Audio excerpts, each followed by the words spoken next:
welcome, welcome. So nice to have everyone here. We're here for the Natal Chart Reading Tips webinar. My name is Carolina, Carol for short. I'm a professional astrologer. I have a private consultation practice, and I've been working with the Astro Butterfly School for a number of years now. So I teach courses, webinars, and love it. So it's a pretty good life being an astrologer. I'm excited to be here today. I'm going to be giving you some insights about how to approach a chart. I imagine that we've got people here today who are just starting off on their astro journey, and others who've been studying or practicing astrology for many years. So I do expect that we have probably quite a few levels of astrologers here. Hopefully you'll all find something interesting from the presentation. And for the very beginners out there, don't get overwhelmed if you don't understand all the details of what I'm talking about. Really, the point of this webinar is to illustrate how we can go about reading a chart and to give you a sense of what kinds of things you want to consider. I just realized that I'm not sharing my beautiful presentation. So there, can you see that? Is that working? Okay, that's more like it. That'll make my face smaller. We've got about an hour today, and this is our agenda. Where first I'm going to start with some basic principles to keep in mind when we're approaching a natal chart. And so here I want to make clear what the main building blocks of a chart are, because really reading a chart well is really about knowing the basics. From there, I'm going to give you some specific chart reading tips to give you ideas of where to start with interpreting a natal chart. I'll go into more detail into some of those than others because we don't have time to go over everything that you go into when you read a chart. But the idea is really to leave you with some relatively simple, actionable tips that can get you big insights. And after that, I'm going to talk a little bit about the Astro Butterfly Wings course. This is our chart reading certification course that we're starting next week. It starts on Wednesday. So if you're interested in getting a better grasp on your chart reading, no matter what level you're currently at, you should stick around and hear a bit about our course. And I see that we have a number of Wings graduates here as well, which is nice. This certification course it's really one of my favorite courses. It's probably my favorite course that we teach because we really get to go into depth and help students develop confidence in their ability to interpret charts on their own. And it has a lot of kind of one-on-one support. But anyway, I'll talk more about that in the end. If you're interested, make sure you stick around for that. And then finally, we'll end with some Q&A. Okay, so let's get started. First, we're going to begin with the natal chart reading principles. Okay, so one thing that I always say to clients when I'm starting a session with them is that there is so much that you can look at in an astrology chart. But now this is not how I would recommend that you look at a chart. Okay, I've been studying and researching astrology for probably 30 years, and even I can't make sense of a chart when it looks like that. Now, this is a little extreme, although I do know people who look at their charts this way, and often I'll get intermediate students who come in plotting all their asteroids that they've read about and their parts of fortune and this and that, and they get really excited about all of it, and it blurs your chart. So rule number one, I think that no matter what level of astrologer you are, you really need to be able to remove the clutter of a chart and know how to focus on the main building blocks of the chart. This means starting by looking at the chart using only the major planets. And I also include Chiron there. But if you're going to draw in aspect lines, you only put in the major aspects. So we'll go from this to this. So these are the same charts. This is just with the major planets and the major aspects, which I include quincunxes amongst those as well. Now, this, like I said, this is something that I think the more you know, the more likely you are to fall into this little like blurry hole. When you're a beginner, you're only working with the basic planets usually anyway. And so here, like I said, I'm not saying you ignore other astrological bodies if you're interested in them, but and in our advanced course, actually, we do go into how to read them, but I can't emphasize enough how important it is to have a really strong sense of the basic structural core of whatever chart you're reading before you start adding in other bodies. Different planets simply, and different bodies simply don't carry the same weight when you're reading a chart. And the point is that if you don't, these other bodies and points in the chart, they're not only going to distract you from your reading of the chart, but they actually will have you missing the main story a lot of times. Okay. And so, but even once you have all your planets in there, it's important to remember that not all planets play the same role in natal chart interpretation. And when you're looking at a natal chart, you really want to focus in on the inner planetary placements, the inner planets. That's the Sun, Moon, Mercury, Venus, Mars, right? Because these planets are the ones that describe our psychological drives. The moon describes our habitual emotional reactions. Venus is our tastes and our preferences, how we value ourselves. Mars, how we go after what we want. And so they're showing what our consciousness looks like. Okay, so these are the planets that you need to hone in on to understand a person's personality and general style of behavior. Now, like Jupiter and Saturn, so as we start going farther out, those are called social planets, and they're also going to describe us to some degree. But in general, the farther out the planet, like especially when you get to the outer planets, the less conscious we are of that planetary drive. And that's really because of the speed at which planets travel. Jupiter spends about a year in any given sign. Saturn's about 2.5 years in every sign, which means like everyone in your grade school class probably shared the same Jupiter and Saturn sign placements, at least the same Saturn placements. And so it's just not going to be the sign of the Saturn Jupiter is just not going to be a personality descriptor in the same way.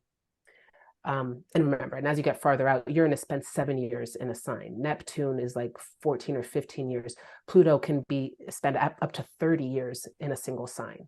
So when people get really, gung-ho about the fact that there are Plutos in Scorpio, I'm like, you and your whole, a decade of people plus. So, but the important thing is when I say placements, these are interplanetary placements that we're paying attention. We're going to be looking at their sign and house position, as well as the aspects that they make to other outer planets. So the point is, it's not that some people's personalities, they are going to be very influenced by outer or social planets, but that's because of the aspects that they're making to the inner planets. So going back to this chart again, for example, we have the Sun and Venus here. I've just circled the 5 inner planets, but her Sun and Venus is opposite Uranus. Okay, so there's the outer planet. So that means that her personality in life is going to be influenced by that Uranian energy, which is kind of individualistic, eccentric in some way, but that Uranus energy is coming through her Sun and Venus. That's how I always think about it. So in this case, it's her identity, Sun, and values, Venus, that are going to carry that Uranian flavor. And like I said, the fact that Uranus is in Leo won't describe the personality. So yeah, when you're reading the planet, that's kind of where you want to start. You want to start by getting a really good feel for all of those inner planets and the aspects that they're making. And that'll give you a sense of how those 5 very important drives in you are acting or behaving based on the sign, the house, and the aspects. And there are 5, so even integrating that information can be quite difficult, right? And it takes a lot of practice because, for example, she has them in 4 different signs and 4 different houses, right? So these are all somewhat different. And so there's still a lot of integration to do, but it still helps to remember that's where my focus is before I jump into everything else. And ta-da, the big reveal. I don't know why I had it. It's Ellen DeGeneres' chart, this one, by the way, but we'll come back to that in a little bit. Yeah, so the key to becoming a strong chart reader is really getting very good at interpreting planets in signs and houses and their aspects. Planets, signs, and houses and aspects are the 4 basic building blocks of a natal chart. Right? So becoming a good chart reader really means mastering those 4 pillars. And I'm afraid there's really no shortcut to this. I feel like a lot of times you want to just get a single thing, but really these are the basic building blocks of reading a chart. And very importantly, all four of these play very distinct roles in interpretation and shouldn't be equated. Signs are not the same as houses, and they're not the same as planets. So those of you who have heard me speak before know that this is one of my big pet peeves, because I realize that a lot of people learn the meaning of the signs and houses. When they're first learning them, they learn to equate them in some way. They learn similarities between, say, the first house in Aries or the second house in Taurus. So people say, for example, oh, Mars is in the 12th house. That's like Mars in Pisces. And even though their Mars is in Scorpio in the 12th house, right? But Mars has a very different style in Scorpio than it does in Pisces, no matter what house it's in. And that's because of the different roles that signs and houses play, okay?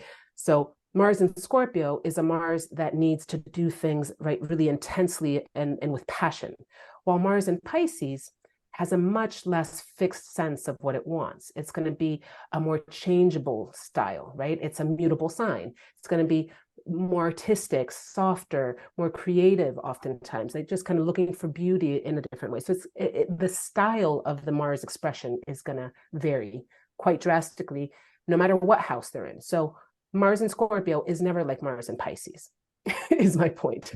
Okay, Mars in Scorpio is like Mars in Scorpio in whatever house it's in. And that's again because of the difference of what a sign is and a house. So signs are styles of expression, while houses are the concrete, tangible expressions of those planetary placements. The house is the area of life where the planet feels compelled to express its energy. So while the house tells us how a planet feels and its style of expression, the house placement tells us what a planet actually does, in what arena of life it tends to manifest. And so here we'll just quickly look at an example. Here we have two charts that have what we would call a stellium. So a stellium means a concentration of planets in one sign or one house. So the left one here has a stellium in Sagittarius, right? This is a lot of Sagittarian energy. You don't usually see this much of a concentration, but it's an interesting one. So there's a stellium in Sagittarius in the 4th house. And so the signs will talk about the kind of expression of all of those planets. And in this case, we know that there's going to be a lot of Sagittarius style. So Sagittarius is seeking, outwardly directed sign by personality, right? It's a mutable fire sign.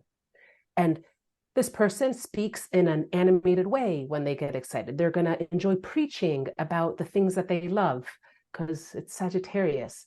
But they do so in the arena of the 4th house, right? The privacy of their home, or in the internal realm. We can think of the 4th house as also like that really private part in our chart, right?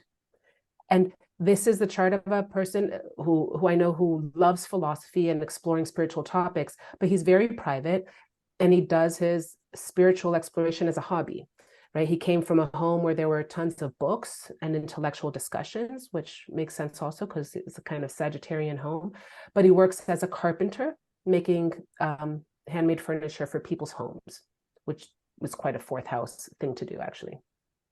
And meanwhile, on the right here, I have a chart of a different person. I tried to find charts that kind of reverse these things. Now, the reason I chose one that has a little Cancer stellium in the 9th is because people often equate the 4th house with Cancer and Sagittarius with the 9th house. Okay, so I'm trying to show you how these express differently. And this isn't as big of a stellium, of course, but it still has Sun, Venus, and Moon all in Cancer. And Cancer is a cardinal water sign, right? It's sensitive and it's emotional. And it's emotionally protective, usually, right? Can be quite guarded.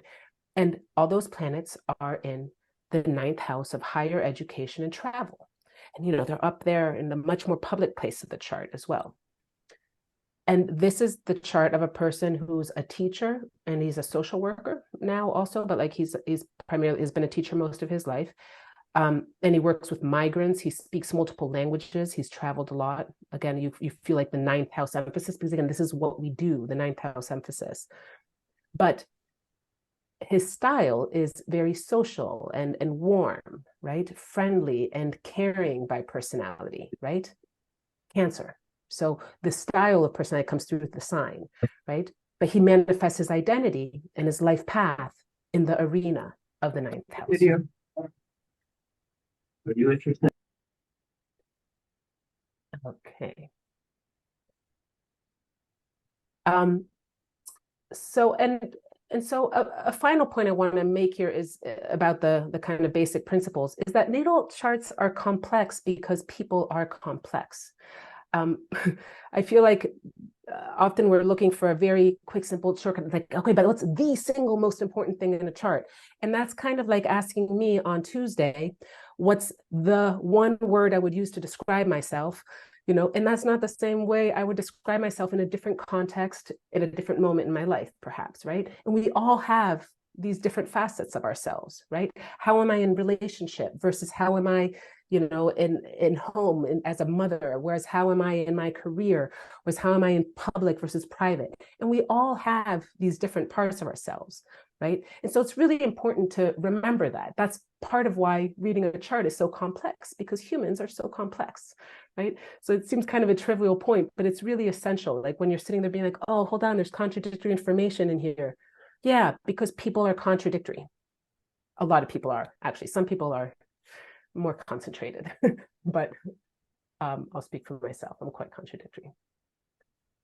So so those are the basic principles, right? First, you make sure to strip down the chart to just the planets so that you can get a feel for the general structure of the chart. And we're going to go more in depth now when we get to the tips about that.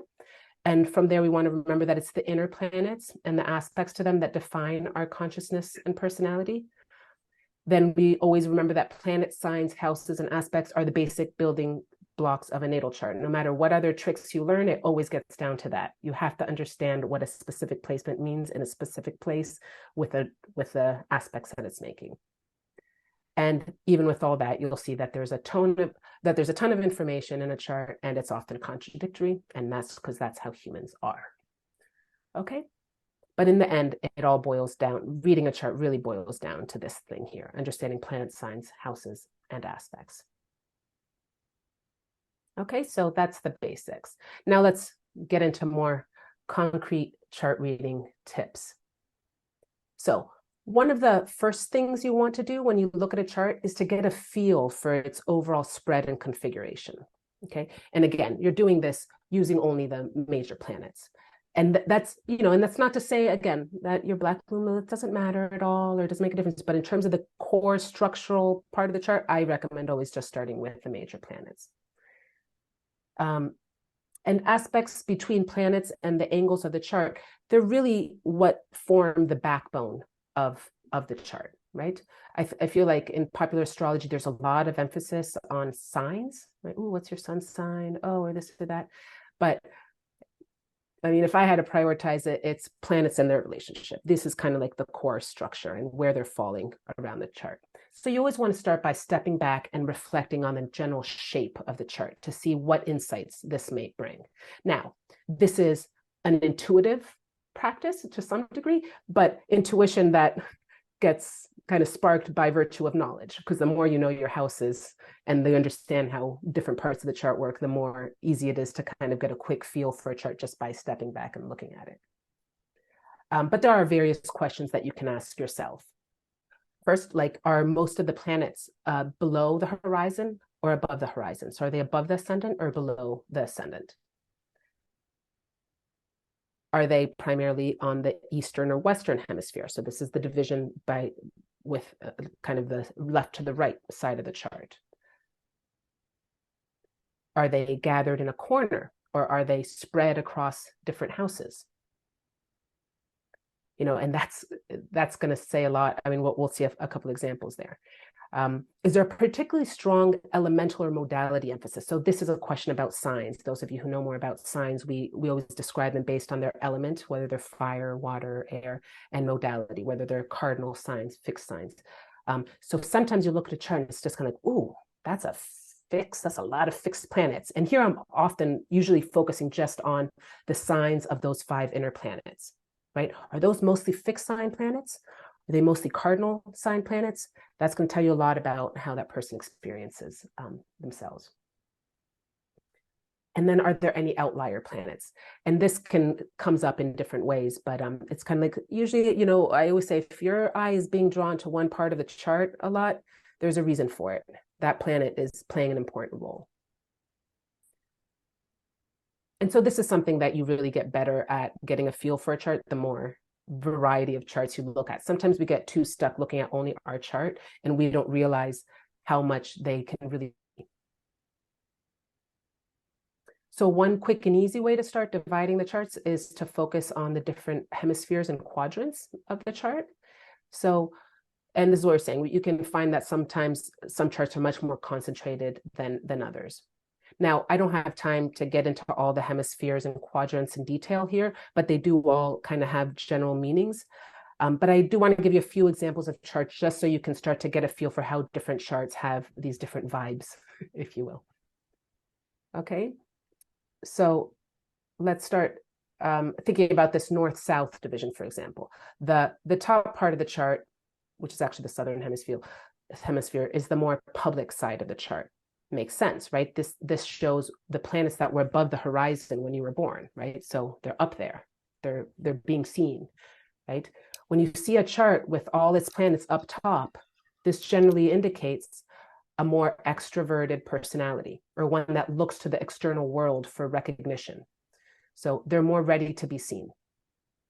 And sometimes, and again, your sign is going to make a difference, right? Because you can have some signs that are naturally a little bit more timid or less confident or things like that. But the fact that they're up there, they're going to find themselves being put in situations in life where they are more seen, like it or not. And so that can be quite interesting if you have planets that are much more timid or don't like the spotlight, but they're up there anyway. The person will have to find a way to contend with that. And also, the person usually is looking for that external recognition from the world, whether they like that about themselves or not. They're just more ready to be seen. And meanwhile, a chart that has all its planets spread across the bottom of the chart, that shows a personality that seeks privacy and personal fulfillment more rather than that external validation. And this is, so here's Barbra Streisand's chart. I was just trying to, for some reason, I was like, who's a celebrity that I know is private? And I thought Barbra Streisand, I put in her chart information, I looked up her chart information, and voila. I mean, she has almost all of her planets at the bottom of the chart, right? And then the one that she does have up there is in the 12th house, which is not the most vocal of the top houses. So, and this is important to realize also that just, she's obviously, this is a singer. Well, I'm in the American call. You guys all know who Barbra Streisand is. So, she's a famous person, right? So just because the person doesn't have planets in the 10th house, for example, obviously doesn't mean that the person won't receive any public recognition. That's important to note. This is talking to us more about her perception and her personality, right? It simply means, so from her perspective, her source of gratification and personal orientation is going to be more towards the private sphere, which is why she probably isn't as comfortable in the with people prying into her life, and she doesn't want to share things as much. So makes sense.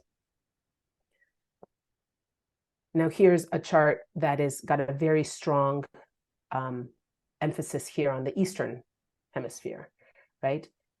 This is ex-President Donald Trump. So we also see a lot of planets up in the top part of the chart, but what's most notable is that almost all of them are on this side, except for that little moon that's slipped over to the 4th house. So this East-West division, this one, I always think about how we seek personal growth, right? Because it's being divided by this personal growth axis, the IC to the MC is a lot about how we're trying to grow in the world. So that division is a lot about that. And so people who are on this east side, then the left side of the chart, they need to pave their own way through life. That's how I tend to think about it. They tend to be quite independent, or they're being asked to learn to be quite independent in this lifetime. They are usually more self-starters who create their own circumstances, right? More me-focused. Now, again, the sign is going to matter, but it's about this orientation, this sense of kind of like, I'm kind of here to get through things on my own and pave my own way.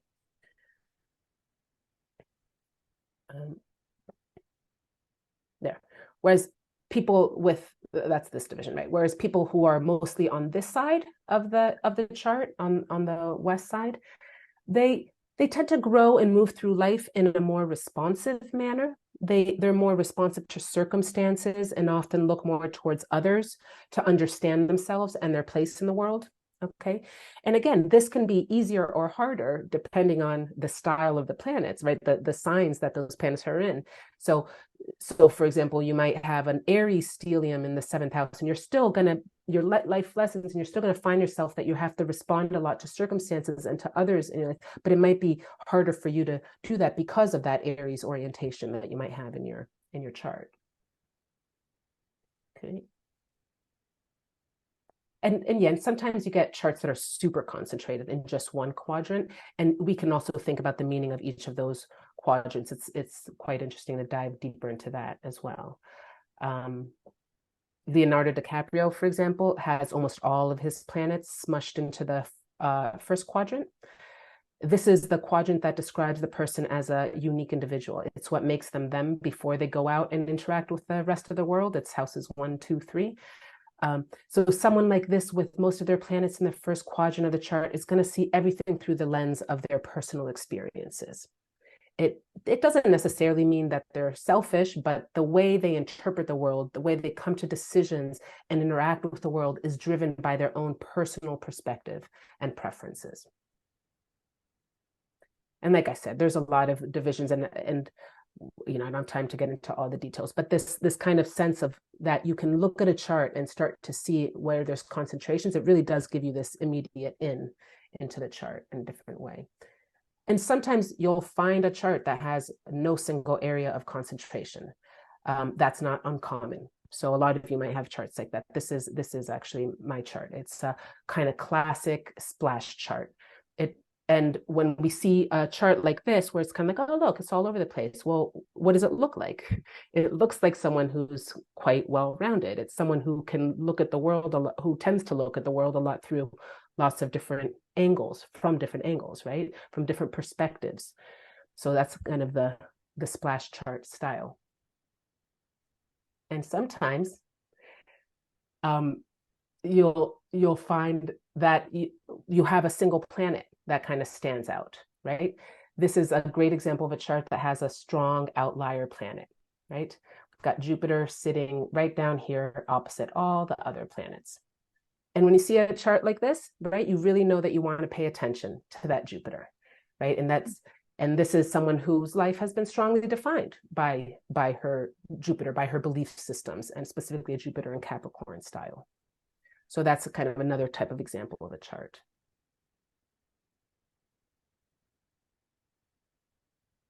Okay, next tip.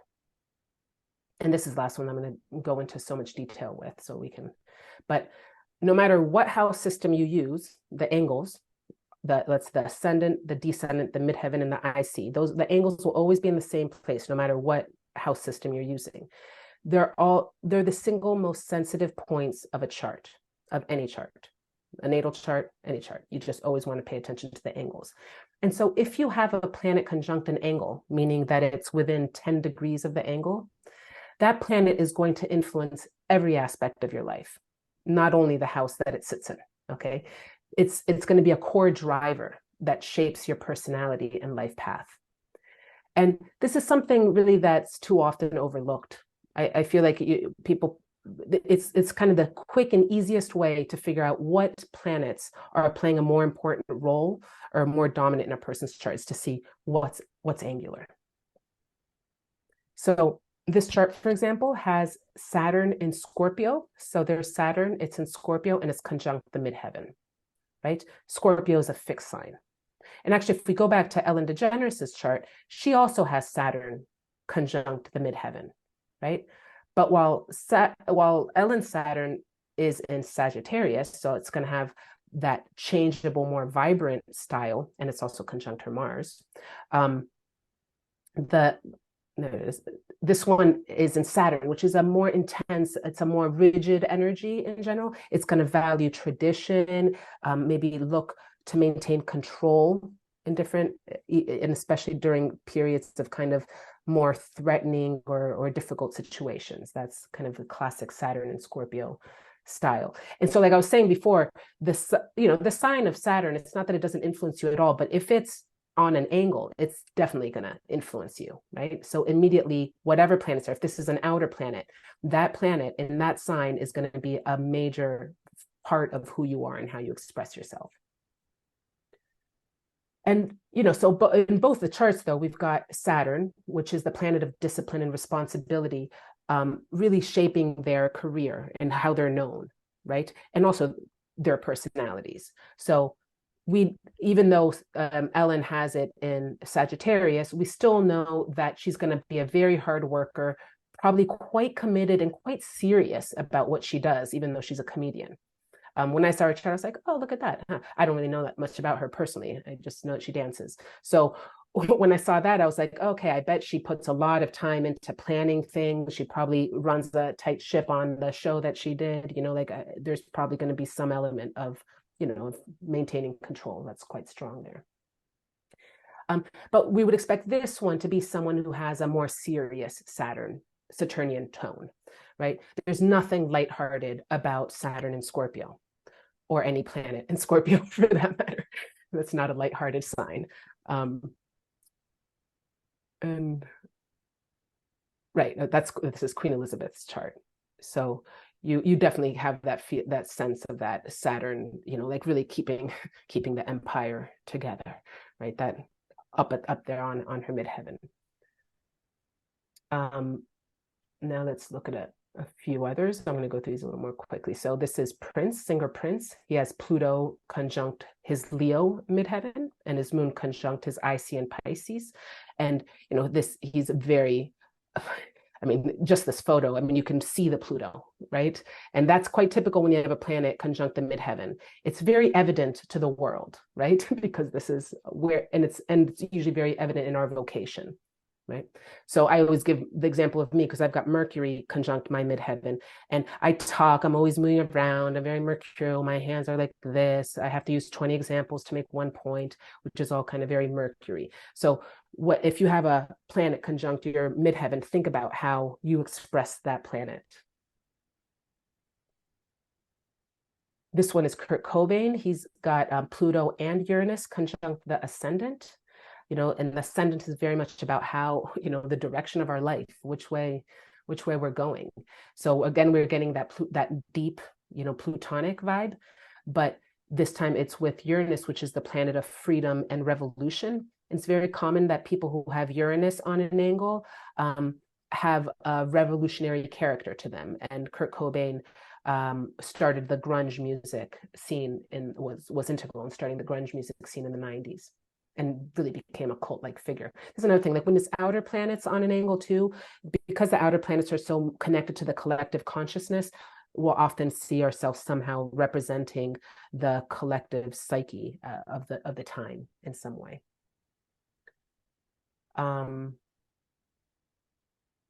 This is Angelina Jolie, Venus on the ascendant, Mars, Moon and Jupiter and Aries on the midheaven. And that I just always kind of remember, like when she was younger, she quite known for being quite impulsive and, and very sexy also, but just would kind of say whatever she wanted. You really got to feel for that Aries energy up on her midheaven.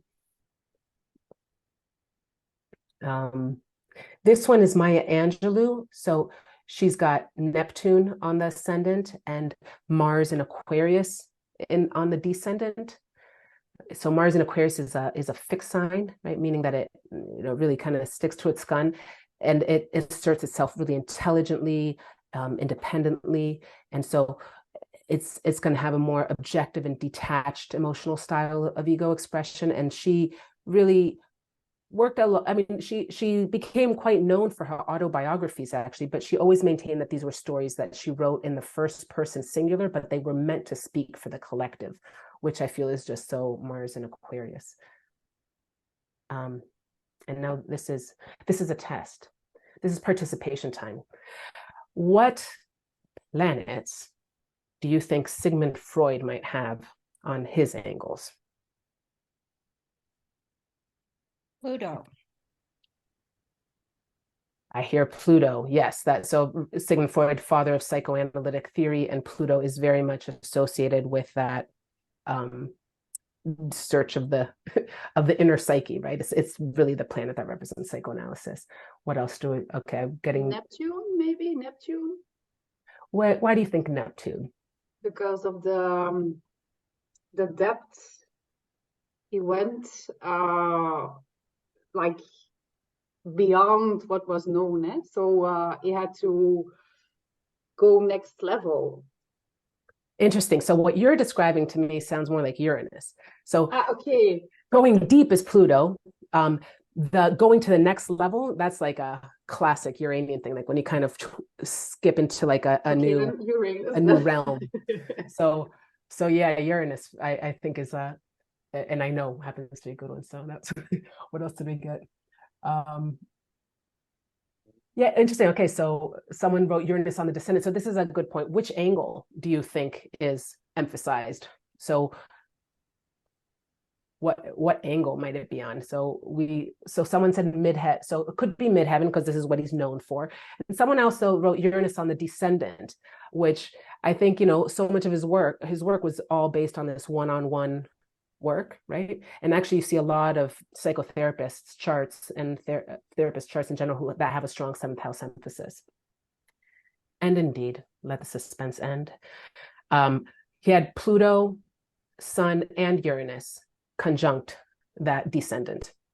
Okay, so right, Pluto for the psychoanalysis, Uranus, that revolutionary style, and the Sun, not everyone who has a Sun conjunct their angle is arrogant, but some people are, right? The Sun is where we want to shine, right? It's kind of like it's a healthy ego. So often when we have a strong Sun that's conjunct an angle, we will be confident, okay, and kind of have no problem with being seen and wanting to be seen. There's going to be that drive in some way to be acknowledged. So that's quite interesting. Okay, another tip. So here I'm not going to go as much into detail. And now this is quite similar, but I always distinguish identifying the most elevated planet. And now it is easier to identify depending on what house system you use. But here what I mean is what's at the top of your chart. And so depending on your chart, for some of you, that's the same as your midheaven, but it kind of depends on where you were born, where and when you were born. So here in this chart, we have Mars as the most elevated planet. And so what it is it's the planet that's 90 degrees from the ascendant. So closest to 90 degrees from the ascendant. It's the zenith, which is not the same as the midheaven. And this I've found, it's just a really important planet in someone's chart always. It's usually very representative of how the person comes off, like their general demeanor, as well as how they tend to self-identify. So in this case, it's Mars, which is the planet of aggression, but it's in the air sign of Libra in the 9th house. Okay. And it's the chart of, I don't know if you guys know who this is. He's an American public intellectual. He's known for a variety of things, but if you hear him speak, he's very intelligent, very knowledgeable, and he very much specializes in having public debates, which is very Mars and Libra to me, I think. And it really, really has that kind of Libra quality of looking for the objective truth and always seeing the other side of things, but can be quite argumentative. And I especially like using his chart because he is adamantly opposed to astrology, and I think it's hilarious because his chart is very accurate and descriptive of him. So, like I said, he also has a planet that's conjunct the midheaven. So that's in his case, they're two different planets. And one of the things that he's known for and that he works on is he has a meditation app, and so he explores this realm of consciousness, which I think is quite represented also by Neptune. But in terms of his demeanor, he doesn't come off as Neptunian as he does Martian. Okay. And now these are two more that I'm not going to go into detail, but when you look at a chart, you really want to, it's so much is into the aspects. I know I recognize a few of you guys from the aspects course that we did a few months ago. And so we went into more detail here.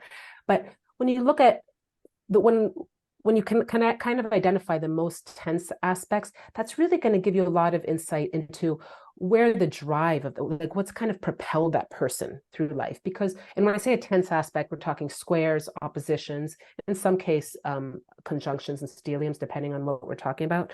But the tightest aspect, but the tight, hard ones, you'll see that these are moments where these represent archetypes and issues that have kind of driven the person forward in their lifetime. And have also created problems for their life as well, obviously. And then the most harmonious aspect, this would be a trine, a sextile. In some cases, it can be for sure a conjunction as well. But especially the trines, if you have tight trines or especially an aspect pattern, like a grand trine or something like that, these will show secret talents that the person has, things that the person almost takes for granted that they're good at. They sometimes don't realize that not everyone's good at the same things that they are. So it's always important to kind of start identifying what are those main aspects that are calling, being beckoned out. Yeah, so someone said here, what about a T-square? Yeah, so aspect patterns are really important. We didn't get into that here, but so this chart, for example, has that's called a T-square. That would be a tense aspect pattern. And yeah, if someone has a T-square, you're very much honing into that for sure. Yes, you can. The webinar, by the way, yes, it will be sent out to everyone who registered. So if you need to leave, you will receive the recording, because I know we started a little bit late. But with that said, we're coming to the end. We're now moving to, I want to talk about the Astral Butterfly Wings course. And I know we've had a number of questions about the two different tracks. So here we go.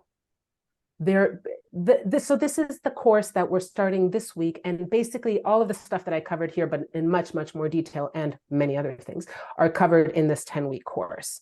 And we have two general tracks. So I do want to get into explain a little bit the difference between the two, because I know a lot of you are considering registering, you're not sure where you fall.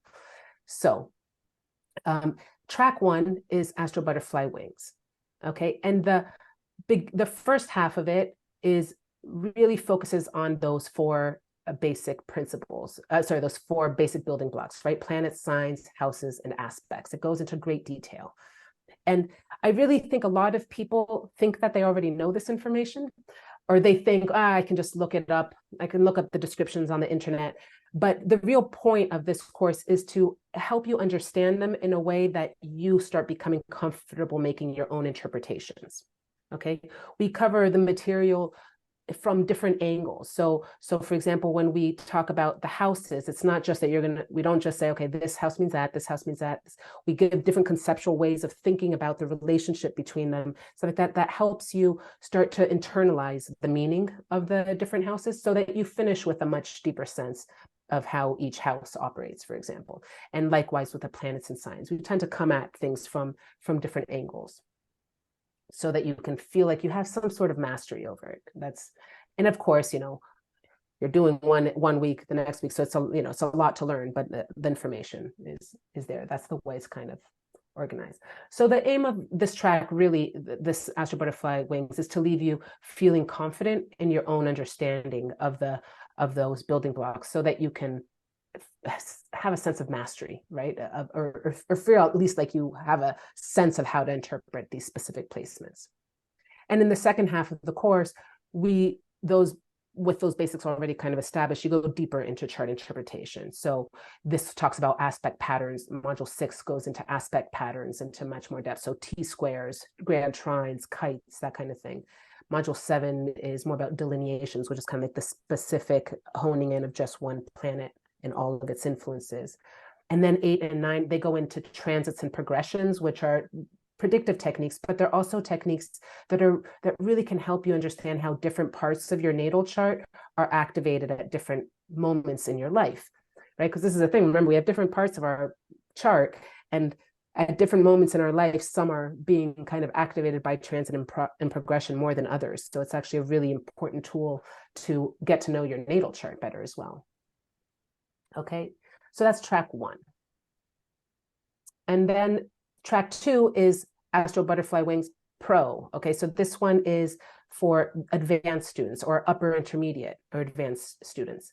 So the way that we have people try to think which one they should be in is, if you feel confident in your ability to interpret, say, Venus in Scorpio in the fourth house, conjunct the moon and square Uranus, then you're ready for the upper intermediate or pro module, right? If you're not that clear on the difference between houses and signs, or if you are consistently relying on cookbook descriptions to interpret planetary placements, then we'd recommend you start with track 1, and then you can move on to track 2 in a few months after you finish track 1. We'll run track 2 again at the start of the year in January, probably. So in track 2, we're building on that basic knowledge and going deeper into techniques to understand the big picture of the chart. So in the synthesis, how to synthesize all the information. And then we move on to kind of more advanced techniques of details. And this is where we do get into things like asteroids, fixed stars, but also house rulerships, dispositors, dignities, if these are all foreign words for you. Maybe, I mean, there's just a lot of different kind of more traditional techniques that we also bring in that really take your chart interpretation to a next level. So, you know, the moon is not just the archetype of the moon, it also represents the house that it rules, for example. There's these kinds of techniques that we learn. And then finally, in the pros class, we get into the predictive techniques, which is, I always say, the bread and butter of astrology, right? Transits, eclipses, progressions, solar arcs, solar returns, and perfections. So you really get introduced to the battery of predictive techniques. Okay. And so that's, and both tracks, no matter which one you're in, I think this is one of the things that really sets our courses apart from other courses. We have a lot of support that you get. So there's the online videos that you can watch in your own time with transcripts. You do that in your own way. And some people, that's how they like to learn. That's it. In that material, there's always chart examples. There's little quizzes that you can take. Ooh, misspelling. Sorry, Virgos. There's assignments that you can do every week. There's exercises. And so like there's the assignments, you email them to a tutor and then you get email feedback if you're keeping up with those. So your work gets corrected. And then every week I'll do a Q&A call. I do the Q&A call for the 2 levels. And then there'll be kind of more practicum workshops every week as well, which, and again, all optional, and they're always recorded. So if you can't come live, you can always watch them. And of course, the one-on-one feedback. So that's kind of the course. And Q&A. Yeah, and so if any questions about what I presented about the natal chart reading tips or about the course, feel free to pop them into the chat, or you can unmute yourself. Let me see, I have a few here. What's the formula for most harmonious aspect per your earlier example? Right, so the most, really we're talking about trines, sextiles there, and you would want to start with looking at what the tightest aspect is, so by orb. That's how we would define the most harmonious aspect. Okay. Do degrees correlate with ages of life happenings? Not that simple. No, not exactly. I mean, yes and no. There's different techniques, but no, it's not as simple as like, oh, this is at 15 degrees. My planet's at 15 degrees, so when I'm 15, blah happens. No, so it's more about when planets cross over it or hit it by aspect. So there's different techniques that we use there, or solar arc directions is a different technique as well. What about twins born within few minutes? Oh, I love twins. I love looking at twins charts. They're fascinating. Yeah. What about them? Why are they not exactly the same? Why do their personalities change? And that's because, again, we interact with our environment, right? And so you're going to have those placements that are practically the same, but there will be slight shift in the angle degree usually. But sometimes you have twins that are almost the same. And I don't have enough case studies yet to figure out how that's working, but we do interact with our environment, right? About how many hours a week do you have to put in to get the most from the course? It is a pretty intensive course. So if you want to keep up, God, how many hours? I forgot what we're saying. I think it's about 3 hours, more or less, and then plus the videos if you want, I mean, the online Zoom calls. But to get through the material and do the assignments, you're going to need a good 3-4 hours most weeks. And now, important thing is that you do have lifetime access to all the material. So if you can't kind of keep up with the pace, you can always go back and look at the material. So that's not an issue. But yeah, to keep up, it is an intense 10 weeks. We usually come out of this course like, wow, that was a lot of information. Which house systems do we teach? Great. Actually, Angelina Astro Butterfly sent out an email earlier this last week, I think it was, on house systems. So I definitely recommend you take a look at that one. In the course, we use Placidus and whole sign system. Neither of us are, house, particularly house rigid. I use equal houses a lot as well. So we kind of flip through different signs. And the point is that with the basic principles of how you analyze a chart, it works with whatever house system you're using. But our examples are usually either in Placidus or whole sign houses. Oh, thank you, Rio. So we have some people, we have a few people here on the call who've taken the course already. Will you cover the major life phases of things like returns or activations?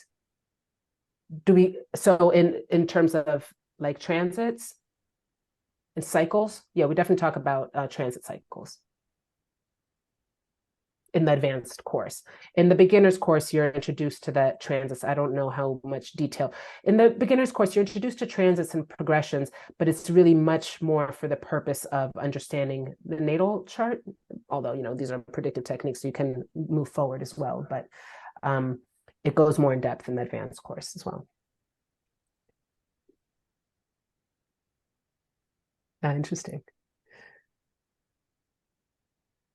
Do both courses go into Chiron? Yes, we always cast charts. So when we say all the major planets, we always cast charts with Chiron as well. And we definitely talk about Chiron.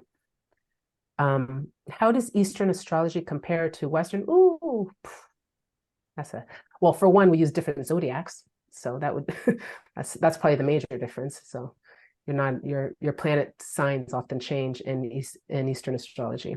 They use the sidereal zodiac, we use the tropical zodiac. Are the Q&A sessions and live workshops scheduled in the second part of the week?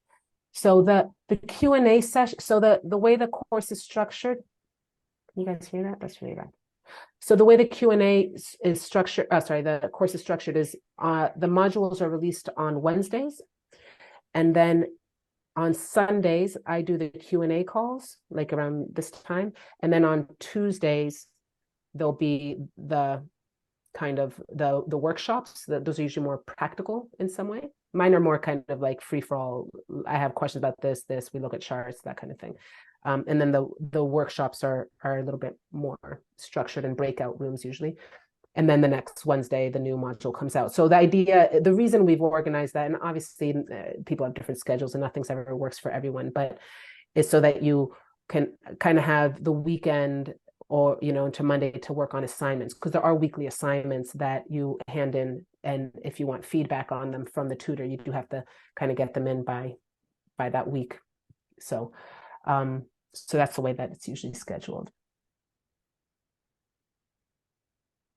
Yes, sorry, I meant to actually stop sharing, but you will receive the registration link for the course through the email. So this webinar that we just had will be emailed to everyone who registered. So keep an eye out on your inbox, and the course registration links are there with more details there. And if you have any other questions, you can always email Astro Butterfly.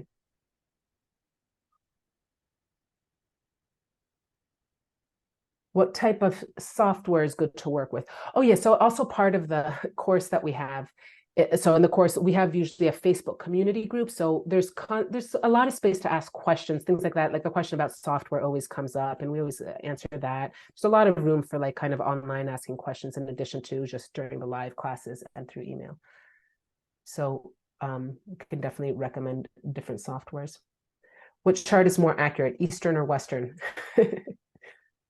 I'm not going to get into those fights. Can we follow after we follow the first course afterwards, the pro course later on? I think you're asking, so if you take the track one now, can you go on to track two afterwards? Yes, absolutely. Yeah. And we're planning this year to offer track two for that reason again in January or February, so that graduates from track one can go straight into track two. Oh, thank you, Tara. I appreciate that. Love me a compliment. Um, anything else? I'll stop sharing so I can see everyone's face. Any other questions that I can answer, or anything, or about anything that I covered as well? I know that I kind of ran through everything, and if there are any questions that have come up for anyone. Okay, then. Oh, look at that. Pretty pushel. Managed to keep to an hour. So like I said, feel you will receive the recording of the webinar, and if any other questions come up, feel free to email and we will promptly get back to you. And thank you, all of you, for showing up. It's so nice to see everyone. Such a nice group.